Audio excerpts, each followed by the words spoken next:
आज हम बात कर रहे हैं security council, UN security council यानी यूनाइटेड नेशंस की, राष्ट्र संघ की सुरक्षा समिति की। तो इसमें शुरू में 11 सदस्य देश थे। बाद में ये जो सदस्यता है बढ़कर के 15 हो गई। जो सदस्य देश हैं इस समिति में 5 परमानेंट मेंबर्स हैं, 27 सदस्य हैं। उनके नाम है यूएसए यानी अमेरिका, फिर ब्रिटेन, चीन, फ्रांस और रूस, ये परमानेंट सदस्य हैं। 10 अस्थायी यानी नॉन परमानेंट सदस्य चुने जाते हैं यूनाइटेड नेशंस की जनरल असेंबली द्वारा। 2/3 मेजोरिटी हो, 2/3 बहुमत के साथ इनको चुना जाता है।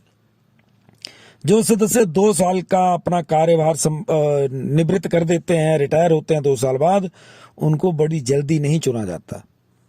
लेकिन जो सिक्योरिटी काउंसिल की प्रेसिडेंसी है, प्रधानी होती है, जो प्रेसिडेंसी है वो हर महीने बदलती है।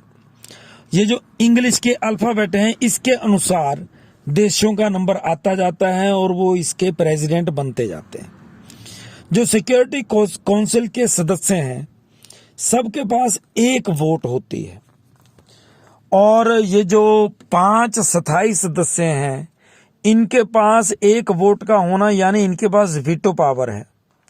कोई भी मुद्दा हो, इस पे 5 देशों की जो वोट है वो हाँ में होनी चाहिए, यस वाली। अगर एक ने भी नो कर दिया तो उसको वीटो माना जाएगा और वो जो मुद्दा है उसका कोई भी फैसला यूएन में नहीं हो सकता, या उस मुद्दे को यूएन में उठाया ही नहीं जा सकता। ऐसा कई बार भारत के साथ हुआ है। भारत ने कई बार आतंकवाद के विरुद्ध मुद्दा उठाया है तो चाइना ने पाकिस्तान की फेवर में वीटो किया है।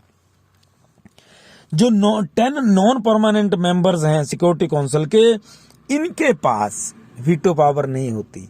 जो अस्थायी सदस्य हैं इनके पास वीटो पावर नहीं है।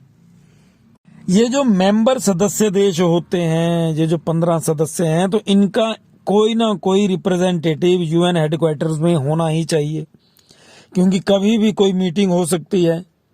तो उस समय उस देश को रिप्रेजेंट करने वाला कोई ना कोई सदस्य वहां होना चाहिए। और सिक्योरिटी काउंसिल पूरी दुनिया में जहां पे डिस्प्यूट हो, कोई दिक्कत आ रही हो, तो उनको किसी तरह से बातचीत करके, डंडे के जोर पर कैसे भी करके, ताकि सुलझाया जा सके उस मुद्दे को और शांति बनाई जा सके, ऐसी कोशिश करती है।